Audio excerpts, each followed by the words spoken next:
Alright, now we'll start our discussion regarding the gamma ray. It is a basic sensor, and specifically the natural gamma ray. We'll be talking about the applications, logging condition, the physics of measurements. We'll see where that radiation is coming from, the detector, in this case the scintillation detectors, and factors affecting the count rates. So, I would like to start saying that a natural gamma ray measures the natural radiation of the formation.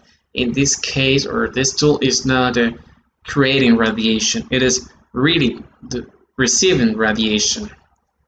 It does not use a chemical source because it is not producing gamma rays. It is just reading the natural radiation in the formation.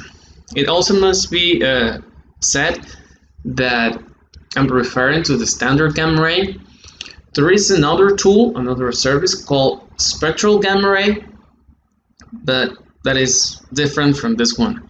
In a spectral gamma ray, you can differentiate between what portion of the gamma rays come specifically from thorium, which portion comes from potassium, and which portion comes from uranium.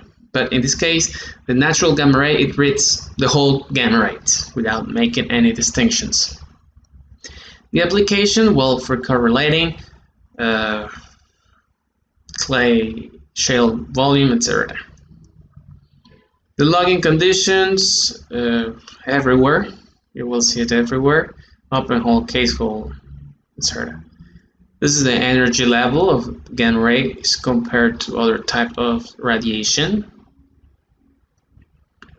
And these are the main contributors of the gamma ray: potassium, uranium, and thorium.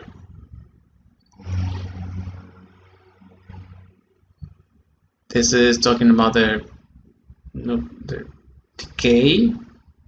You can read it by your own. And the scintillation detector. This is important. This is the detector. And the magic occurs here. Once a gamma ray enters into that detector, it will be coupled through an optical grid to a photomultiplier, which output will be a voltage. So the input is a gamma ray and the output is a voltage, expressed as count rate in the tool. Then through a calibration, that count rate will be converted into GAPI, or gamma API. And how do we do that? Well, through a calibration with the thorium blanket, you will see it. Well, it is mentioning those detectors are made of crystal, sometimes sodium iodide or bismuth germanate, cesium iodide. The materials, different material for making those detectors. An important distinction here is that the calibration is standard. This is an example of an API test at the University of Houston. It is basically an area where you have a low activity concrete and a radioactive concrete. It is placed. This is a picture of the real pit. And this is the definition of a GAPI that you will see in the curve, that the scale is presented in GAPI.